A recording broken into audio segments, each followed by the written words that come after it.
Assalamualaikum warahmatullahi wabarakatuh. Selamat siang para pembicara ya, yang kami dampingi. Selamat bertemu kembali pada acara bedah buku ya. Pada siang hari ini kami mencetak dan distribusi dari buku-buku yang sangat kompeten ini. Baik, pada siang hari ini kegiatan bedah buku yang nanti akan kita bincangkan dengan saya Pandu, saya dari Iswatiningsih dari Lembaga Kebudayaan Universitas Muhammadiyah Malang, beserta Bapak Abdul Malik dan Bapak Gideon SN. Selamat siang Bapak. Selamat siang. Ya. Baik, acara kita mulai dengan bacaan basmalah. Bismillahirrahmanirrahim. Sangat menarik pada kegiatan launching New Bookstore ini, UMM, yang sebelumnya dengan profil yang berbeda dan sekarang sangat cemerlang, sangat berwarna-warni pada ruangan yang sangat representatif ini. Tentu kita semua ingin sekali bisa mengikuti, mengunjungi, dan tentu kita bisa membeli produk-produk buku yang beragam judul dan keluaran yang terbaru ini. Nah, tetapi untuk mengawali kegiatan, yakni sebuah buku yang sangat menarik yang ditulis oleh Bapak Abdul Malik dari Antembu, Ratna Indraswari Ibrahim hingga Hikayat Kebun Agung, kumpulan kolom budaya. Sebuah buku yang ditulis pada tahun 2013 hingga tahun 2014. 1 tahun telah menghasilkan tulisan yang sangat-sangat efektif, kemudian berbobot dan bermakna, serta memberikan kemanfaatan bagi masyarakat. Nah, apa saja tulisan itu di dalam buku ini? Mungkin kita semua akan ingin mengetahui lebih dalam lagi. Nah, kemudian Bapak Gideon nanti juga akan memberikan konfirmasi tentang penerbitan yang beliau kelola agar diketahui masyarakat secara luas. Kita mulai, Pak Malik ya. Nah, membaca buku ini dari awal, saya akan bacakan lebih dahulu biografi beliau yang saya sudah temukan di dalam buku ini. Biodata penulis yakni Abdul Malik, aktif sebagai penulis seni budaya, pernah bekerja sebagai sekretaris redaksi majalah Seni Budaya Kidung, Dewan Kesenian Jawa Timur, mendirikan penerbit Indi Pustaka Banyumili di Mojokerto. Tulisannya dimuat di buku komik Indonesia Masih Ada, buku Santoso, tahun 1942 hingga 2000, penerbit Dewan Kesenian Jawa Timur. Kemudian Maestro of Darkness, penerbit Media Nusa Kreatif Malang, buku dari Henko ini, maaf kalau saya melafalkannya agak sulit ya, karena tidak terbiasa mungkin dengan penamaan etnis Tionghoa ya. Nah, namun cerita-cerita yang dituliskan di kolom budaya ini dalam media Malang Post selama 1 tahun, setiap minggunya ini sangat dinanti oleh masyarakat. Betul tidak Pak Malik? Betul ya. Nah, yang pertama saya ingin mungkin Bapak menjelaskan ya, tadi sudah segera saya sampaikan. Barangkali pemirsa atau mungkin pendengar semua ingin mengetahui ya, apa yang mendorong atau memicu Pak Malik ini kemudian menulis yang intensif dalam tiap minggu, kemudian diterbitkan di koran Malang Post. Ya, terima kasih Bu Daru. Ya. Ucapan terima kasih untuk New Bookstore dan juga Universitas Muhammadiyah Malang yang telah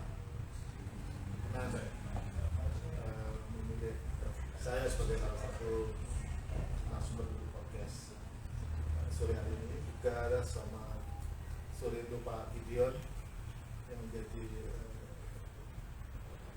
backingan saya ini untuk penerbitan buku. Kenapa saya menulis buku itu sebenarnya alasannya sederhana. Saya ingin mendokumentasikan tokoh-tokoh seniman budayawan di Malang, nama-nama yang mengarah kepada muatan lokal, kearifan lokal di Malang. Itu saya ingin menuliskannya dengan kesadaran yang sangat sederhana. Apa yang tertulis itu akan abadi dan yang terucap itu akan hilang. Saya masuk dalam tahun 87 dan itu banyak nama-nama. Ketika saya merasa ini harus ditulis. Sebelum saya minta teman-teman yang lain untuk mendokumentasikan, saya harus mulai dari Baik ya, sebenarnya keinginannya sangat sederhana dan disampaikan.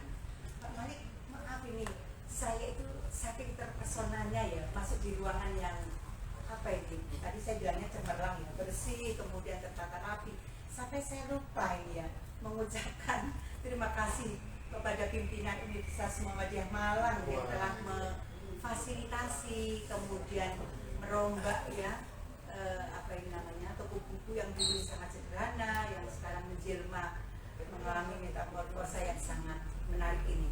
Saya ucapkan terima kasih ya, kepada Bapak Rektor Universitas Muhammadiyah Malang, Bapak Dr. Fauzan MPD beserta para jajaran pimpinan, yakni mulai dari Wakil Rektor 1, Wakil Rektor 2, 3, dan 4, serta kepada Direktur, nah disini ya, tadi Direktur Bisnis dan Strategi di dalam mengelola New Bookstore ini, Bapak Bambang AB ya, nama bukan beliau yang singkat ya. Nah, jadi kembali ke Pak Malik tadi sudah menjelaskan tentang sebenarnya sederhana saja tujuannya, yakni untuk mendokumentasikan para ya masyarakat yang memiliki kontribusi, yang memiliki peran dalam mengembangkan. Nah, mungkin dari sekian, kalau dilihat dari judul ini, mulai dari Angkinko ini, dia seorang tokoh seni, yaitu ya wayang orang. Iya. Jadi kalau sederhananya di buku itu bisa dibagi menjadi 3 penamaan ya. Angkinko itu adalah sebenarnya itu satu komunitas masyarakat Tionghoa di Malang. Mereka memiliki banyak lini-lini. Salah satunya itu wayang orang Angkinko. Nah, yang saya kagumi adalah di tahun-tahun itu masyarakat Tionghoa di Malang itu sangat peduli dengan uri-uri budaya, yaitu wayang orang. Jadi mungkin anak-anak usia SMP, SMA itu sangat intens belajar wayang orang. Nah, di tahun-tahun berikutnya tidak hanya Tionghoa, masyarakat Tionghoa, tetapi sudah bersama dengan masyarakat Malang pada umumnya untuk berkolaborasi membuat satu pentas wayang orang. Jadi di awal-awal itu memang masyarakat Tionghoa full yang memang peduli pada seni budaya. Nah, yang menarik adalah Bung Karno ini memang memiliki passion pada seni budaya, dan salah satu kelompok seni yang dikagumi adalah Angkinko. Jadi itu adalah bagaimana kelompok wayang orang Angkinko itu kerap tampil di Istana Merdeka. Dan ini satu lagi satu ciri khas dari Bung Karno itu suka memberi nama orang, tapi itu di dalam satu branding pengindonesiaan ya, di tahun-tahun itu, sehingga termasuk melanda di musik juga. Itu kan era-era itu Bung Karno sangat menginginkan Indonesia menjadi Indonesia. Jadi kayak Agus Blos itu yang ngakningok, yang membawa pengaruh Beatles itu iya, ini Bung Karno Makanya kelompok Darah Puspita itu sebenarnya kan namanya bukan Darah Puspita, tetapi Bung Karno mengagumi dan maksud saya yang saya maksud ini kelompoknya Rima Melati ya, itu kan juga diberi nama yang baru oleh Bung Karno, termasuk Rima Melati itu nama dari pemberian, jadi khas apa yang Melati, termasuk primadona Anggino itu namanya diberi oleh Bung Karno menjadi Ratna. Baik, ini terkait dengan tadi bahwa pelaku seni ya itu adalah etnis dari Tempo. Mungkin saya menyapa dulu Pak Gideon ini ya sebagai pencetak. Adakah beberapa buku yang Bapak ketahui atau mungkin yang Bapak kenal atau mungkin yang diterbitkan yang mungkin juga masih memiliki hubungan misalnya dengan Anggio sendiri atau mungkin yang lain? Misalnya ya, maaf bisa tiba-tiba ini ya. Ya, kalau untuk mengenai Anggio, saya rasa saya baru mengetahui bukunya Mas Mali ini. Tapi kalau untuk sejarah-sejarah mungkin di artikel-artikel surat kabar atau di Singgung ke Surabaya itu saya sempat melihat sumber-sumber layangan itu. Jadi artinya bahwa nama beliau itu ya juga banyak dipublikasikan, Ya. kenal juga ya. Saya tahunya malah di Lenteng. Ya. Yang ya tersimpan dokumennya juga itu. Nah, itu Mas Malik mungkin. Ya mereka memang memiliki aktivitas yang sekarang itu di tempat untuk penyembahan jenazah itu. Jadi ya aktivitas banyak orang latihannya itu di situ. Tahu-tahu. Baik, jadi tadi ini satu tokoh yang dikemukakan pada buku ini dan itu muncul di awal ya. Di awal. Saya membaca buku ini Pak Malik, sebenarnya tulisannya banyak sekali, hanya saja saya kok tidak diberi nomor ya. Jadi saya tulis sendiri nih. Masih ingat berapa jumlah tulisan yang ada di sini? Nah, 49. Ya, 49. Jadi ditulisnya Januari hingga September akhir itu 49 tulisan ya. Terima kasih Bu sudah benar-benar membaca sesuatu apresiasi. Kemudian yang berikutnya ini yang juga menarik selain dari seni, ternyata ini juga ada tokoh yang dituliskan Iji Tukul ya itu ya. Iji Tukul itu saat itu karena ditulis sekitar tahun 2013-14 itu memang nama tersebut sempat terangkat. Nah, apa yang mungkin mendorong Bapak untuk menuliskan itu juga sebagai bagian dari perjalanan? Ya sebelum Iji Tukul hilang, karena saya sempat membantu teman-teman FKIP Unisma itu untuk mengundang Iji Tukul ke Unisma, dan itu karena salah satu pengurus senat itu sahabat saya, Al Mukarrom Abdul Badri, Mas Mama ini waktu itu pengurus senat dan merancang sebuah acara bulan bahasa, sehingga yuk kita mengundang Iji Tukul. Akhirnya kita ke Solo dan betul sedia, ternyata heboh karena seluruh ruangan aula Usman Bangsa itu full. Dari situ akhirnya pada pertemuan dengan penyair Malang saat itu ya, mengikuti kegiatan dengan menghadirkan. padahal saat itu belum ada WA. Iya. Jadi ya datang gitu. Jadi ya emang menjadi, menurut saya itu saya terkesan karena itu waktu itu kan cuma seorang yang sederhana aja penampilannya, pakai sepatu basket dan caranya dengan agak cerdas. Bagaimana seseorang yang sederhana ini punya powerful untuk membuat satu perubahan lewat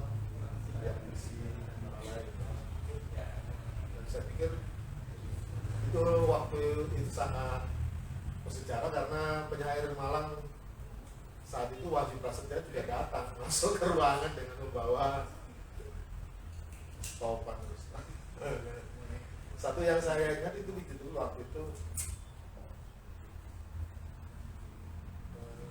pemilu itu.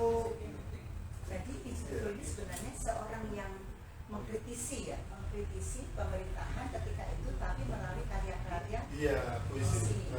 Jadi kegelisahan yang dirasakan atas fenomena kehidupan masyarakat yang marginal mungkin. Iya, betul. Jadi saya juga akhirnya belajar bagaimana mengarsip ya. Akhirnya puisi-puisi di situ yang dulu kita fotokopi di Taman Budaya Surakarta itu akhirnya dikumpulkan dan ternyata yang berhasil mengumpulkan dengan bagus itu majalah Tempo mau lewat suplemen salah satu edisinya, dan itu luar biasa tuh saya. Tempo sebuah Bonusnya bukan tetapi antologi puisi, dan menurut saya itu salah satu bagaimana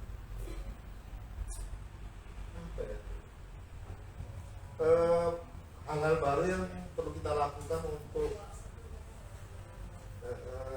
hidup yang lebih baik, untuk distribusi karya sastra. Saya kaget sekali waktu itu. Dan puisi-puisi itu antara lain dalam bahasa Jawa yang fotokopi kita di Taman Budaya Surakarta itu akhirnya dikumpulin. Artinya memang kembali lagi ke arsip.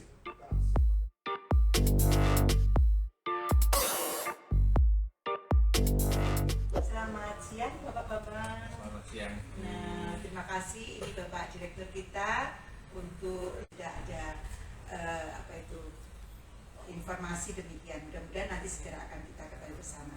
Nah, Pak Bambang, sebelum saya lanjut dengan Pak Malik, mungkin saya ingin bincang-bincang dengan jenengan terkait dengan pengembangan ya ini New Bookstore ini. Nah, bagaimana ini rancangan atau strategi dalam upaya pengembangan ini? Biar sekaligus nanti Bapak Ektor kita akan mengikuti juga ya. Terima kasih atas pertanyaan ini. Pertama saya ucapkan selamat datang di NBS. Kepada Pak Malik, ini sang penulis yang hebat ini, kayak Gundaru yang mau merepotkan diri untuk hadir di toko buku ini. Terima kasih. Toko buku ini sebetulnya meneruskan toko buku UMM yang lama. Jadi yang vakum mulai dari tahun 2005. Kemudian Bookstore UMM, karena itu oleh para pengagas toko bukunya kemudian dinamai ditambahin New karena ada hal baru. Dan sangat baru sekali nih. Sangat baru. Jadi dalam banyak sisinya menjadi baru. Memang kita punya pikiran bersama untuk membangun satu toko buku yang nantinya yang representatif, modern,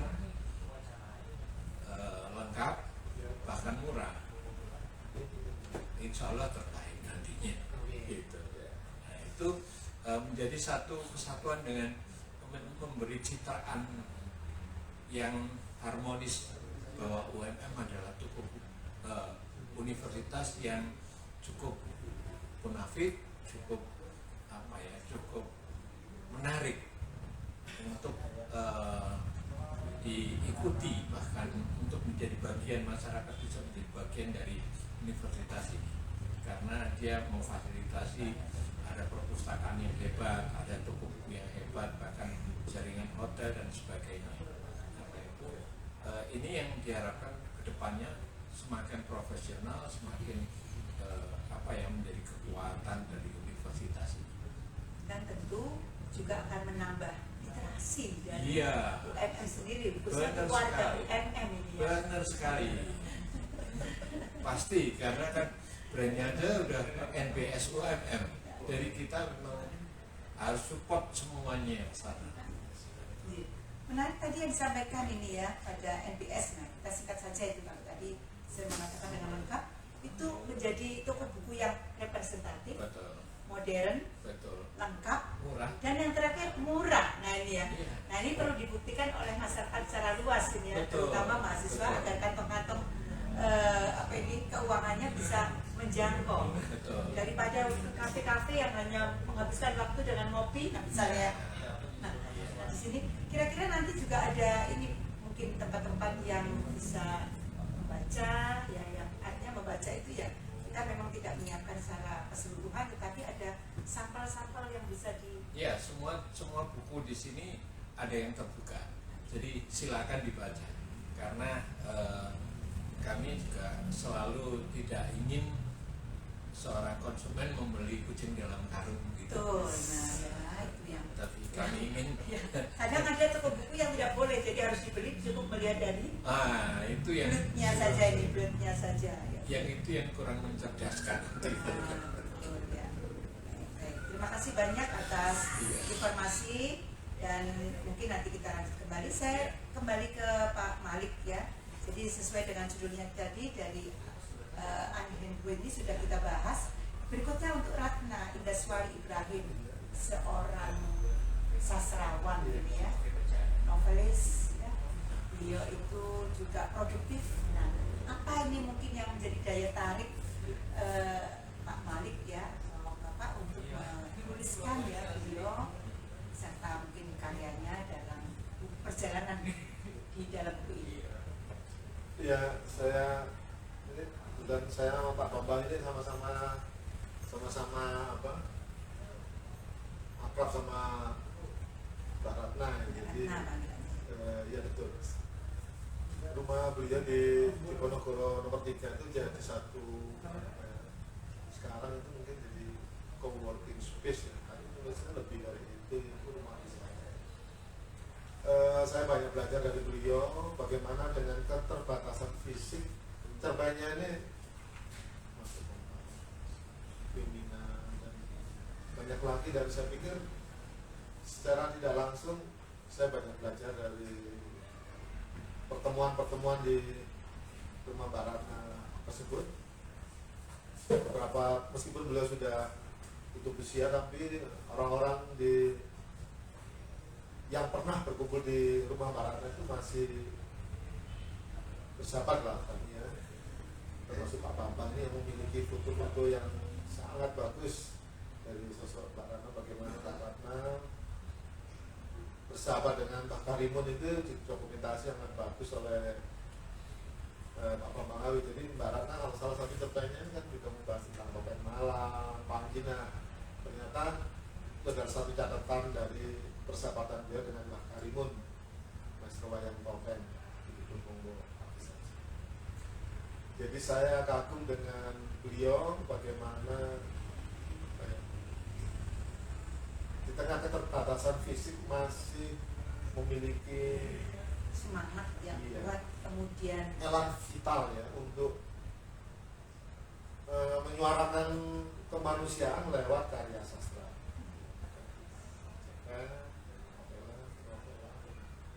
Saya pikir dia seseorang yang bahkan di akhir ayat beliau itu menulis satu novel yang bagus 1998 ya. Nah, salah persis satu dengan sebuah tragedi Iya. ya.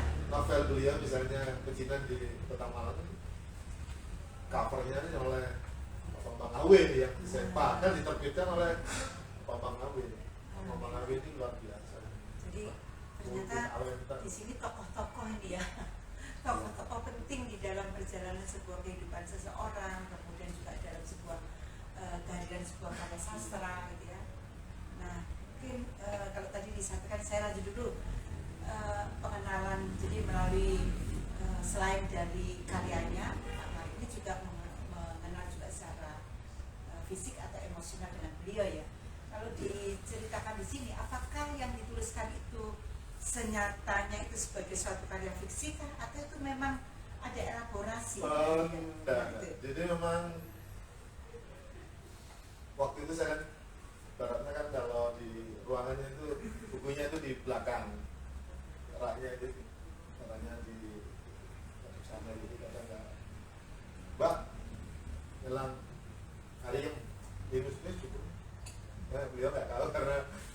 kadang-kadang. Nah, ketika sendiri ya.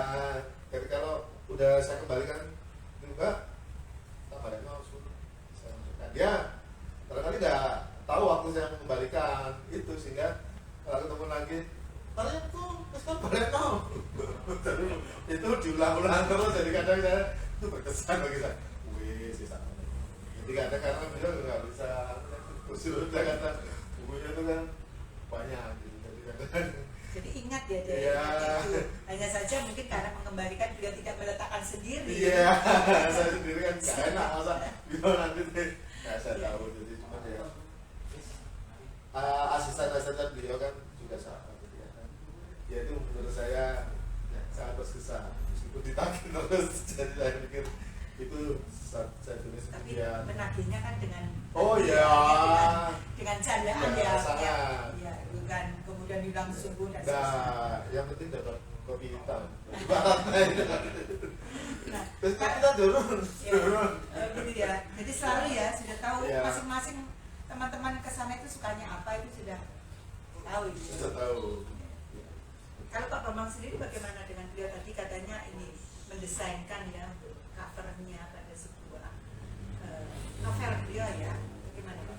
Iya, saya cukup akrab dengan Mbak Ratna, sehingga saya banyak mendokumentasi dia. Bahkan yang mengajari saya menulis ya Mbak Ratna, karena Mbak Ratna seorang sastrawan, seorang humanis yang luar biasa. Dia selalu mendorong teman-temannya untuk menulis, sehingga geram ketika satu masa teman-teman tidak menunjukkan gairah menulisnya, entah karena apa. Nah, Mbak Ratna itu bisa marah-marah. Pagi-pagi saya ke sana udah dimarahin. Bok, kamu aja yang nulis daripada kamu cuma motret saya aja gitu. Nah, itu yang sering diucapkan ke Dan saya. itu tipis sekali ya, masuk ke hati sekali itu ya. Betul. Nah, kan saya memang saya fotografer. Iya, betul. Jadi saya tuh sukanya motret gitu. Ada Tapi berbagai sisi, diomeli gitu. sama Mbak Ratna itu. Lah kok cuma motret aja. Loh sekali-kali nulis so. Tak ajari kamu katanya. Nah, saya nggak mau kan. Nah, nggak mau awalnya. Dipancing sama dia. Ayo kamu desainkan saya cover buku deh. Ini ada baca, kamu baca. Ini apa pecinan di Kota Malang. Pecinan Kota Malang. Iya. Lalu saya mulai karena waduh saya ditantang ini. Mulai saya mendesain. Mendesain, setelah itu dia terus grojoki saya teori-teori menulis Nah, itu. tidak perlu ini ya, ikut pelatihan ya, jadi ya. Tidak perlu dalam waktu yang cukup lama. Jadi ini artinya kalau dalam teori belajar itu namanya immersion gitu ya, pencelupan gitu ya, karena ada di lingkungan beliau ya, jadi kemudian mendapatkan motivasi. Kalau saya, karena saya belajar banyak tentang Jawa, saya melihat ini ngenger. Iya, Jadi ngenger. Jadi kayak Sumatera ngenger apa? Jadi ngenger itu ikut kemana-mana. Jadi saya belajar tentang bagaimana sikap humanitas seorang Ratna Indraswari ketika melihat teman-teman senimannya ini sakit atau mengalami kesulitan, dia selalu berupaya untuk menolong dengan segala caranya. Meskipun beliau juga dalam kondisi yang tidak baik juga, tapi inilah yang menurut saya akhirnya menular. Saya banyak mencoba meskipun nggak bisa. Nah, jadi kalau menulis Pak Bambang ini, saya lihat tadi ada loh yang ditunjukkan ke saya di bukunya ya. Itu berarti pertama kali tahun berapa itu Pak? Sebetulnya saya sebelumnya saya pernah menjadi jurnalis. Jurnalis, ya. Saya terbiasa menulis. Cuman dalam tulisan saya masih tidak ada pembimbing yang benar. Ketika dengan Mbak Ratna saya mulai merasakan itu. Terlebih kemudian saya melanjutkan belajar ke Sindunata. Jadi di situ saya lebih mantap, apalagi saya memang pernah bertemu dengan almarhum Yunus. Saya akhirnya memahami, saya memilih jalur prosaliris.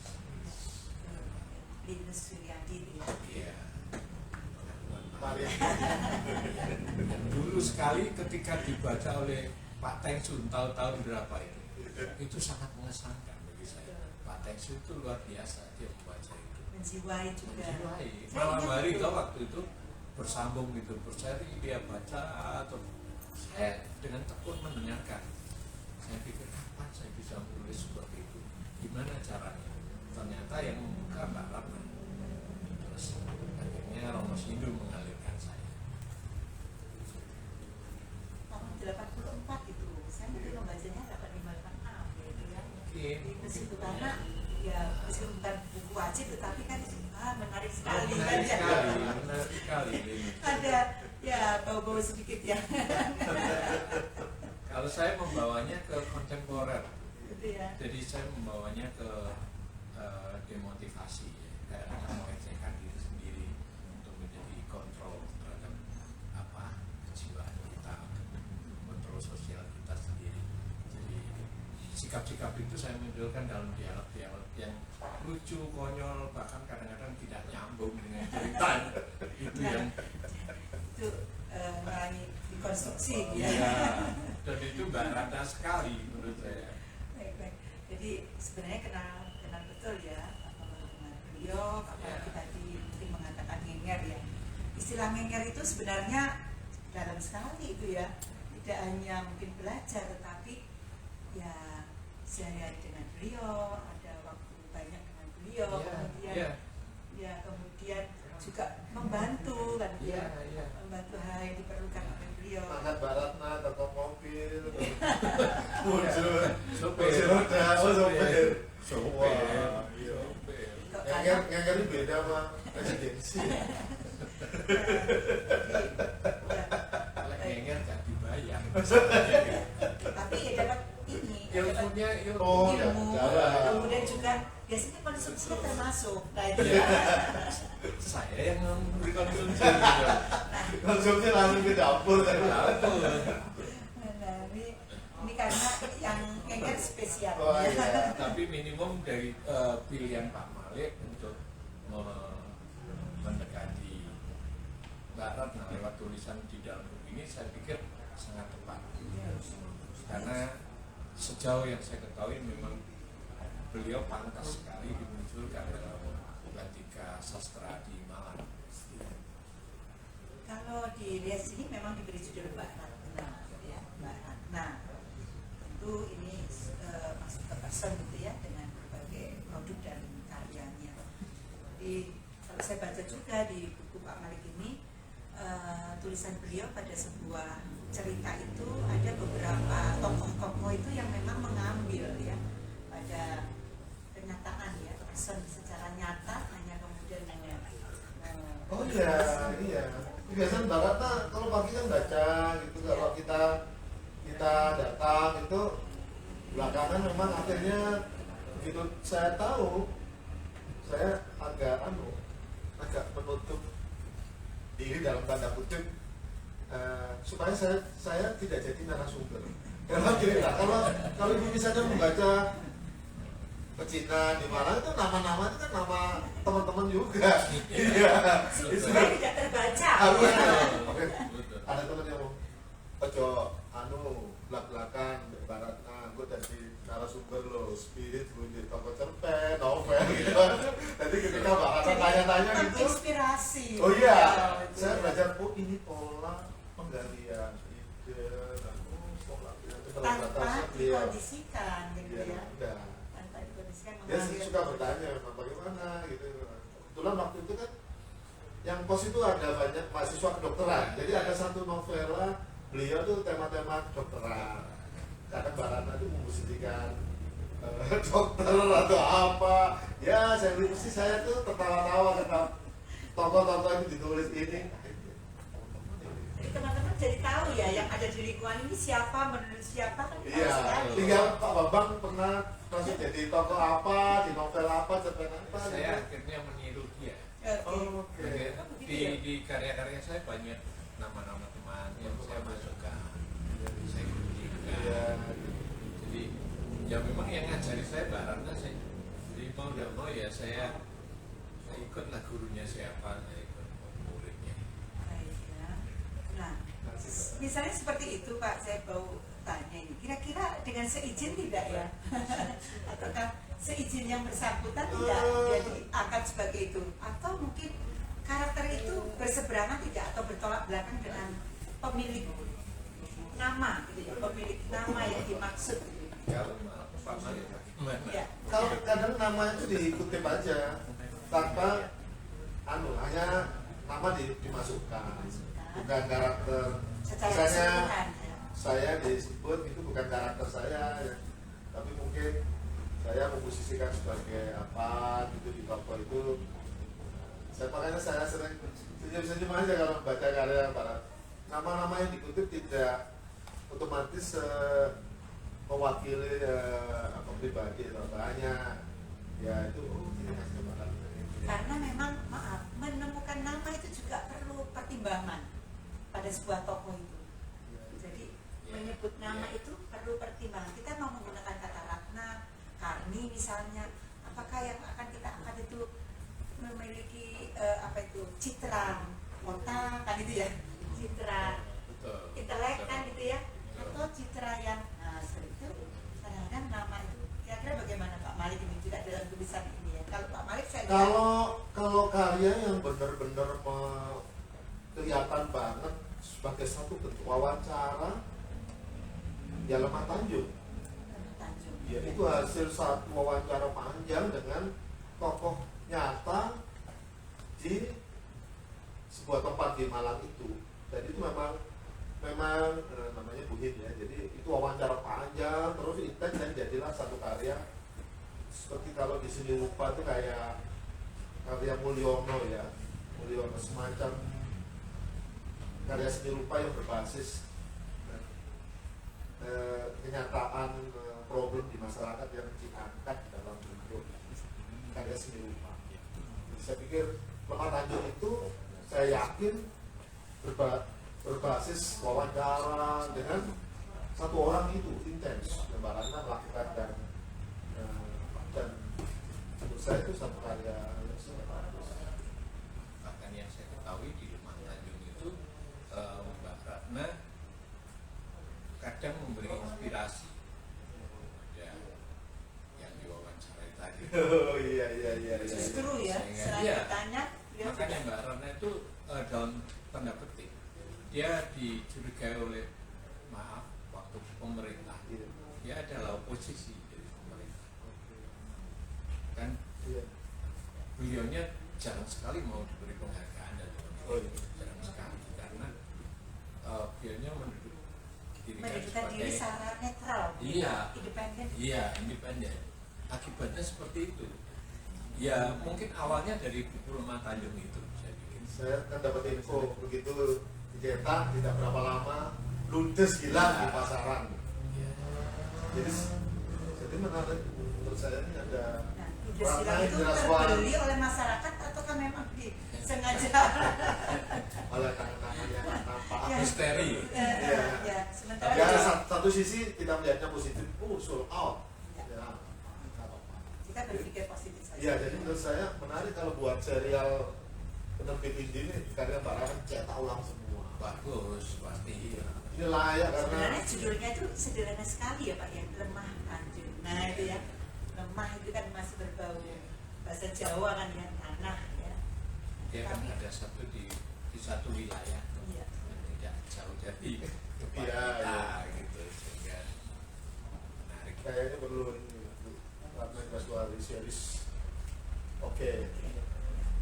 Baik ya, ini tadi pada episode kedua bincang kita masuk pada topik Ratna Indaswari Ibrahim, seorang sastrawan ya yang sekaligus memiliki jiwa yang sangat humanis dan kolega-kolega yang sampai sekarang masih menyertai dalam karya-karyanya. Saya kira itu.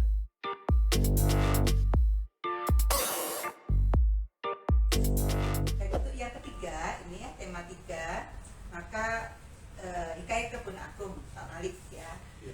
Ini menuliskannya menarik sekali, tiba-tiba ada kata hikayat ya. Konsep hikayat itu kan sebenarnya sebagai suatu perjalanan kesejarahan atau apa.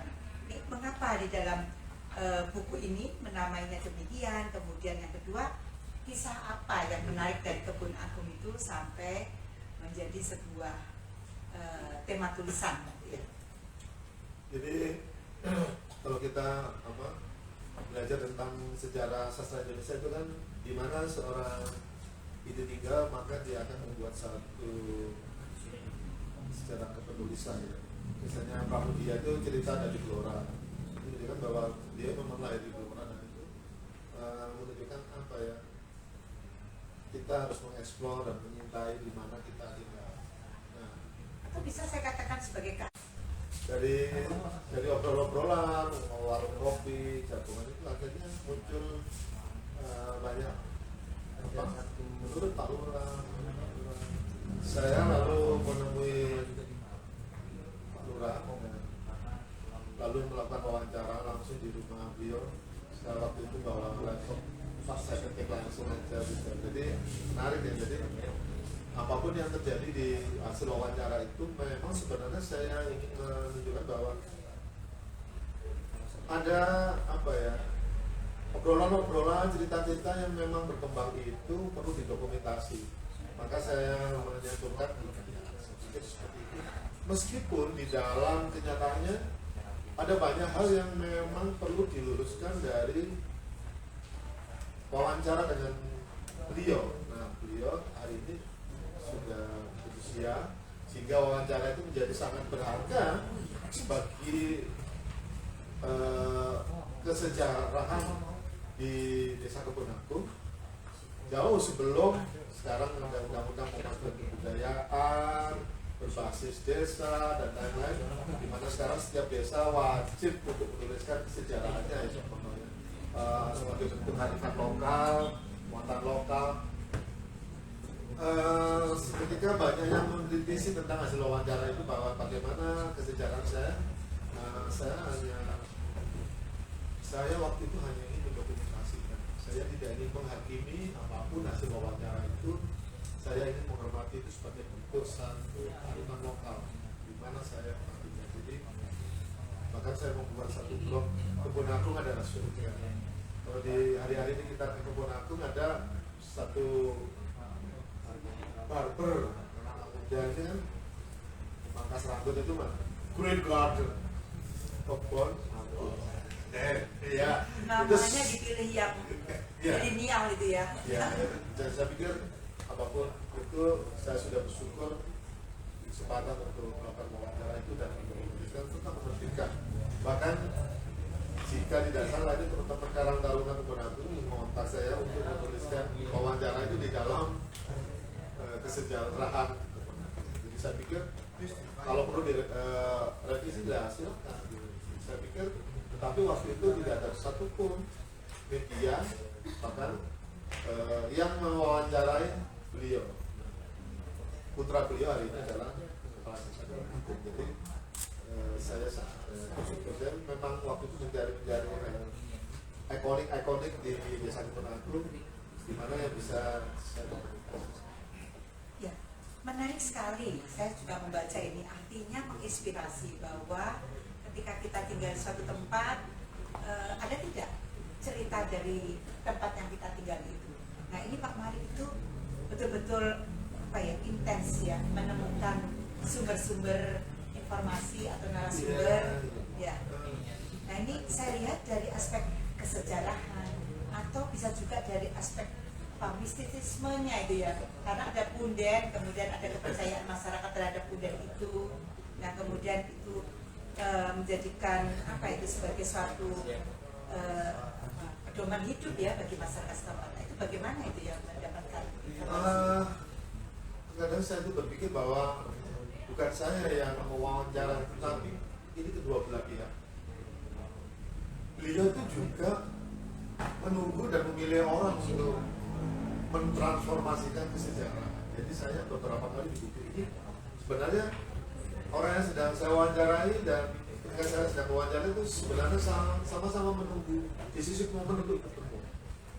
Ada sesuatu, ada yang menggerakkan gitu ya? Sama-sama, itu era-era itu saya rindu banget untuk melakukan pencatatan itu, karena ternyata misalnya dari beliau sekarang udah untuk usia dan saya pikir ya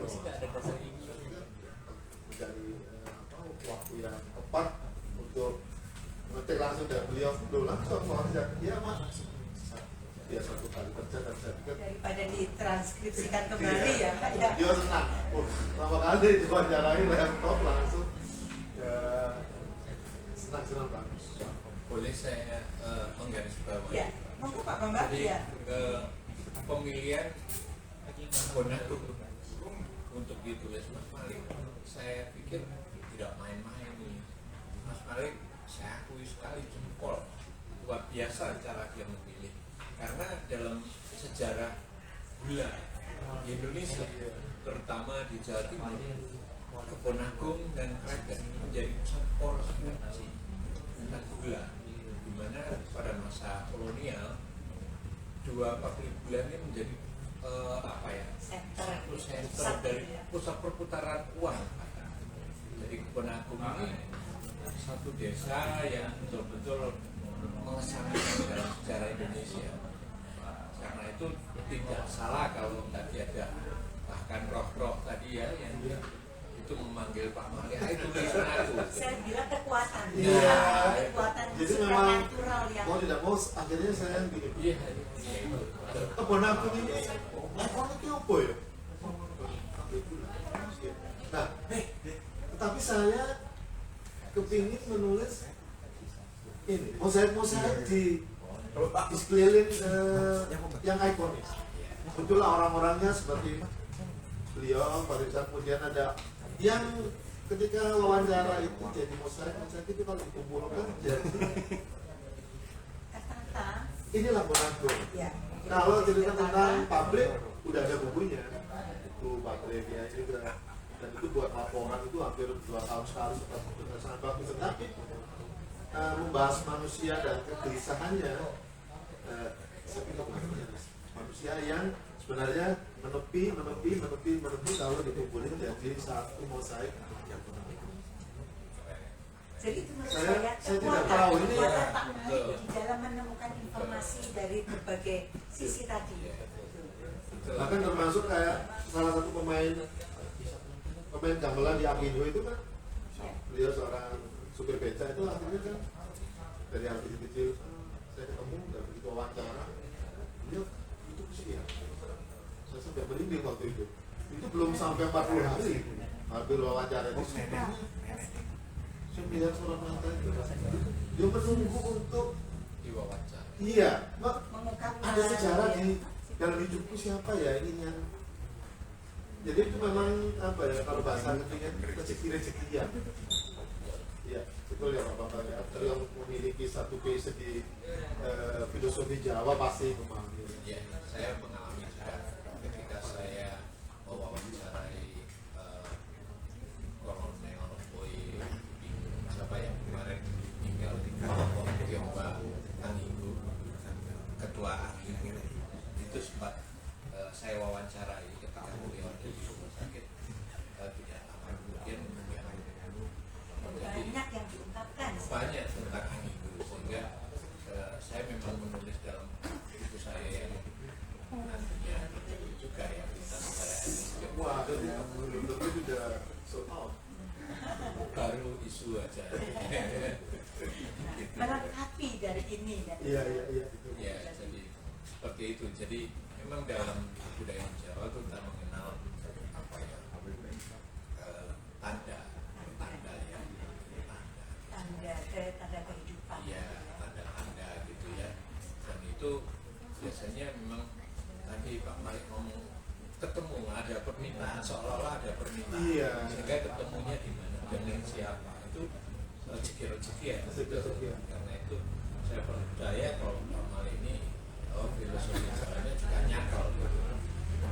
Kuat gitu ya. Ya. Nah ini, tapi Pak Malik menyampaikan, padahal kalau saya melihat dari sini itu 1 bulan aja belum tentu. Nah beliau menulis ini setiap minggu. Nah itu keherannya. Jadi setiap minggu itu muncul satu persatu tulisan yang harus dikirimkan ke redaksi Malang Post. Nah itu bagaimana untuk bisa menyiasati waktu? Nah, tidak mau saya harus ngikuti Pak Bambang Argo. Kalau beliau kan dimotivasi sama Mbak Ratna. Ya. Oh, coba tanya, nulis dong. Nah,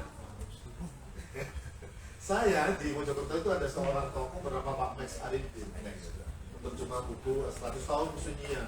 Itu hampir setiap hari kami ketemu makan. Dia disiplin banget. Ketika terjemahkan itu disiplin. Suatu hari permintaan beliau, sudah punya kamu nulis. Ketika kamu nulis, disiplin.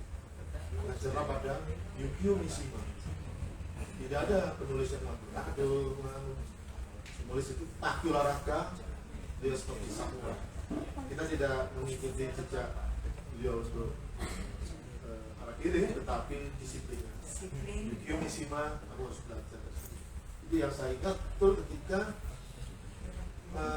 melakukan kegiatan penulisan di Malang Pos. Itu sama dengan Pak Bambang yang diberi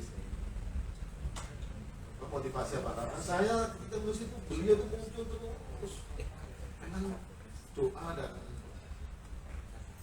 apa ya harapan itu memang butuh proses, tapi itu seperti terus energi itu mengalir terus ke saya dan begitu selesai itu saya selalu terharu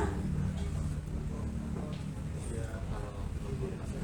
Jadi memang pilihan juga ketika kita memilih profesi ini mungkin ya, kesunyian sendiri ya.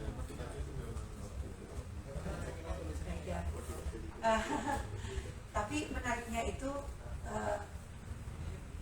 Mari menyampaikan ada kegelisahan ketika sebuah hal yang ingin dituliskan itu belum terselesaikan atau mungkin belum dieksekusi misalnya, itu ada kegelisahan untuk segera menuntaskan. Di sini ada. Iya. Seperti ketika saya bertemu dengan seorang pendeta di Blora gitu, dia itu cerita-cerita dalam satu kegiatan tidur bareng gitu sama beberapa orang di rumah Tokoh Samin itu, bercerita tentang kebiasaan-kebiasaannya, tentang bukunya, tentang hobinya di kereta api dan lain-lain. Selesai acara itu beliau itu usia. Nah, saya tidak tahu beberapa hari itu sosok beliau itu ada di dalam pikiran saya itu akhirnya saya ke rumah beliau di dalam satu kesempatan. Setelah itu saya melihat perpustakaannya, living-livingnya, koleksi bukunya.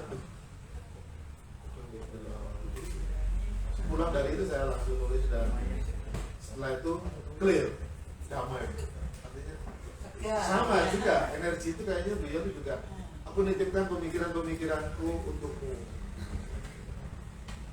Ya saya pikir Pak Bambang juga Ini pos yang tadi ya nggak bisa dinalar ya, artinya ada sinergisitas yang tidak kita bisa jelaskan, tetapi ada kekuatan yang mendorong seseorang penulis ya yang tidak terbiasa, apalagi 1 tahun itu intens menemui beberapa tokoh-tokoh yang sangat terkenal ya, kemudian juga tokoh-tokoh yang dia itu memiliki yang terlupakan kemanusiaan ya. Tokoh-tokoh yang mungkin merasa terpinggirkan dan pernah dianggap dalam satu pemikiran besar, tapi menurut saya itu kalau dalam jurnalistik itu termasuk apa ya itu ya, maaf, ada kan jenis yang tadi Pak Bambang menyampaikan dia pernah masuk di jurnalistik itu tulisan yang menggugah aspek kemanusiaan gitu. Itu Ise atau ada feature ya, feature. Saya juga pernah menulis seperti itu. iya kami kayak bersaing gitu di dua Ini media gitu. yang di 2 media, kami bersaing waktu itu. Iya. Susah ini redaksinya untuk menentukan siapa yang mau diterbitkan ya. Di dua media yang berbeda. Oh, Yang iya, berbeda. Jadi akhirnya makin banyak seniman budayawan sosok yang Terkas. terekam, tapi beliau terekspos. belum menerbitkan jadi buku. Iya. Kenapa? Karena menunggu sponsor. Ya. Karena saya pikirannya itu selalu bahwa sesuatu itu akan bersosialisasi lebih Iya. luas ketika dia punya pelurunya. Iya. gitu. Jadi saya Amunisi maksudnya. iya Tapi bagus. Berapa ya? 6 jilid atau 10 iya saya jilid? sudah selesai menyelesaikan 6 jilid. Jadi Waduh, selama box set itu, Bu. 2 tahun lebih ya menulis di media. Jadi saya menulis tokoh-tokoh besar di Malang Raya, Iya. seniman besar. Asik waktu itu, asik memang. Wah, Bang nulis apa gitu? Incen-incenan itu. Iya, benar-benar. Ini siapa Asik. ya? Saya jadi kepo ini ya, ingin tahu ini Iya. ya, karyanya yang bagaimana Iya. dia juga langsung di Ya nanti Eh, satu ketika nanti akan Nah, sekarang. salah satunya yang tadi itu cover si laki-laki. Iya.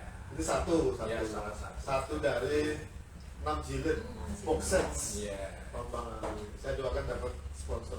Iya. Jadi harapan saya begitu. Jadi kalau ada yang sponsori kan bisa lebih berdaya.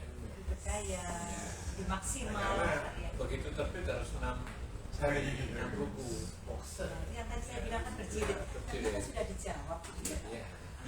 Baik ya, para rekan semua, ya bincang-bincang kita pada sore hari ini dengan Bapak Malik dan beliau sebagai seorang jurnalis, ada yang menyebut sebagai budayawan ya itu ya.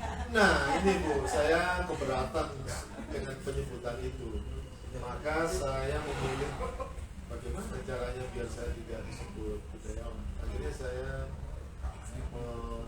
menyatakan diri sebagai penulis. Penulis seni budaya. Nah kalau Tidak Bapak ingin Mangawi, berlebihan ya. kalau Bapak Mangawi ini kok Saya enggak. Nah inilah penulis-penulis yang rendah hati, tetapi produktif dan tidak ingin pujian atau sanjungan, tetapi terus berkarya.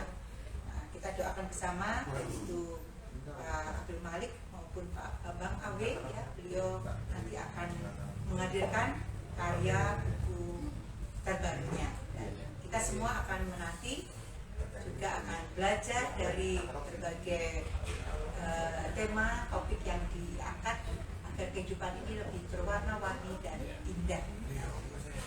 Saya kira itu dari kami untuk sore hari ini. Sekali lagi terima kasih kepada Bapak Bambang selaku Direktur Bisnis dan Strategi untuk MBS ini. Semoga sukses dan juga saya ucapkan terima kasih tadi kepada Bapak Gideon selaku penerbit yang pada CV Media Usaha Kreatif. Semoga nanti dalam kegiatan, oh ya sebentar sebelum kita akhiri, saya ingin Bapak menguatkan lagi, kita semua di UMM ini ada mahasiswa yang sekian puluh ribu ya. Nah, apa yang nanti bisa dikuatkan sekaligus juga akan memberdayakan MBS ini pada UMM. Ya. Persilakan. Jadi kami punya program. Yang pertama adalah nanti kami segera menghadirkan penulis-penulis indie maupun penerbit indie yang rencananya akan kami ajak kolaborasi ke dalam kampus sehingga menularkan ilmunya. Mereka kan pelaku sehingga bisa men-sharekan pengalamannya dan teman-teman di kampus bisa mendapatkan oh begini toh, gitu toh caranya. Itu yang pertama. Yang kedua, dengan ruang-ruang kami punya satu ruang untuk diskusi buku nantinya, dan sekarang ini ada podcastnya. Ini bisa dipakai oleh siapa saja asal mendaftar tentunya, karena kami Supaya bukunya tidak bertabrakan. betul ya. sekali Bu. Cuman itu mungkin yang bisa, sisanya yang kami mengharap mari kita dukung bersama MBS ini supaya lebih berdaya bagi kampus dan bagi masyarakat luas. Ada tadi yang tadi disampaikan bahwa dosen, karyawan, mahasiswa sekaligus member. Nah, itu. Iya, jadi kalau kebijakan tentang prioritas gitu ya, kami memprioritaskan bahwa member kami bagi dua, yang satu untuk publik, yang satu memang untuk sivitas akademika. Yang pertama untuk publik kami akan buka, publik bisa memiliki member kami dengan mengganti upload cetak yang 10.000. Jadi tapi diskonnya menarik nanti. Terjangkau itu 10.000 ya. Ya, saya pikir terjangkau, hanya mencetak aja. Yang kedua untuk mahasiswa, untuk dosen, untuk karyawan UMM ini kartu mereka berlaku secara otomatis sebagai member card. Jadi dan itu mendapat potongan diskon yang luar biasa. Menurut saya tidak didapat di toko buku yang lain. Gitu. Ini yang menarik. Betul-betul murah tadi prinsipnya. Iya, Kenal sekali. betul. Kami punya moto kami terbaik, murah, nyaman, ber-AC, lengkap. Ini jadi kami ingin betul-betul melayani dengan nyaman gitu. Nanti di depan dibuat tagline-nya itu Pak. Bersyukurlah setidaknya Amin. ternyata Universitas Muhammadiyah memiliki fasilitas yang istimewa di Iya. MBS Bookstore. Terima kasih Pak Bambang Terima sudah kasih. memberikan informasi yang sangat menarik bagi Sivitas Akademika di UMM sekaligus juga masyarakat umum untuk mendapatkan member dengan hanya mengganti kartu saja. Ya. Saya kira itu terjangkau sekali. Oke. Pak Malik Iya, mungkin tadi statement terakhir. tambahan ya bahwa tadi di profil disebutkan banyak hal tapi ada yang kurang bahwa hari ini saya ini kan bekerja di media online clicktimes.com sebagai editor seni budaya. Nah, terima kasih untuk teman-teman dari clicktimes.com yang sudah mendukung kegiatan podcast untuk sore ini. Saya teringat di tulisan tentang Pak Ratna ketika rumah budaya itu tidak lagi berfungsi, tidak lagi beraktivitas untuk kegiatan seni budaya satu. Saya membayangkan sebuah kota yang tidak memiliki oase kebudayaan, itu kota yang ampang, ambak dan tawar. Itu satu kesedihan saya. Betapa kota ini membutuhkan banyak rumah budaya Ratna Daswari. Nah, ternyata doa saya, tulisan saya itu dikabulkan oleh Tuhan. Itu rumah budaya Bambang Awi ini sudah mulai bergeliat beraktivitas dengan mandiri hampir 3 tahun ya. Dan saya pikir itu satu oase kebudayaan di Kota Malang dan wajib disupport ya. Jadi saya pikir itu bentuk konkret dari kita semua bagaimana ruang dialektika itu tidak perlu tutup tapi harus support bisa. Terima kasih Pak Bambang Awi sudah meluangkan waktunya untuk kegiatan seni budaya berikut sumbernya. Baik, terima kasih Pak Malik sudah menguatkan bahwa pentingnya oase kebudayaan ya dalam sebuah kota agar tidak hampa, sunyi, sepi ya, hambar gitu. Dan ini juga sudah dijawab oleh ruang dialektika yang digagas dan Diinisiasi dipimpin oleh Pak Bambang oleh ya.